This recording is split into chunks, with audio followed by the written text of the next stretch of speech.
ক্ষমতায় এসেই একের পর এক নিষেধাজ্ঞা ও বিধিনিষেধ জারি করছেন মার্কিন প্রেসিডেন্ট ডোনাল্ড ট্রাম্প। অবৈধ অভিবাসীদের নিজ দেশে ফেরত পাঠানোর মতো কঠোর পদক্ষেপ গ্রহণের পর এবার বাণিজ্যিক খাতে শুল্ক আরোপে নজর দিয়েছেন তিনি। নির্বাচনের আগে থেকেই কানাডা ও মেক্সিকোর পণ্যে অতিরিক্ত কর আরোপের হুঁশিয়ারি দেন ট্রাম্প। এবার তারই বাস্তবায়ন ঘটতে চলেছে।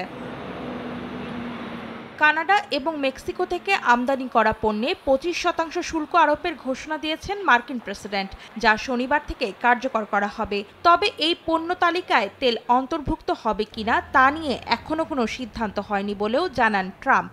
এক সংবাদ সম্মেলনে তিনি বলেন, কর আরোপের পদক্ষেপটি যুক্তরাষ্ট্রের সীমান্ত দিয়ে অবৈধ অভিবাসী ও ফেন্টানাইল মাদকের প্রবেশ বন্ধ করতে নেওয়া হয়েছে। পাশাপাশি প্রতিবেশী দেশের সঙ্গে বাণিজ্যিক ঘাটতি মোকাবিলার জন্যও এ সিদ্ধান্ত নেওয়া হচ্ছে। বিশ্লেষকরা বলছেন, কানাডা ও মেক্সিকো থেকে আমদানি করা তেলের ওপর শুল্ক আরোপ করা হলে ব্যয় বাড়বে মার্কিনীদের জীবনে। এদিকে চীনের ওপর কর আরোপের ব্যাপারে পরিকল্পনা করছেন বলে জানান ট্রাম্প। তবে কবে এবং কত শতাংশ শুল্ক আরোপ করা হবে বেইজিংয়ের ওপর তা নিয়ে কোনো মন্তব্য করেননি তিনি। অন্তরা সেন, সময় সংবাদ।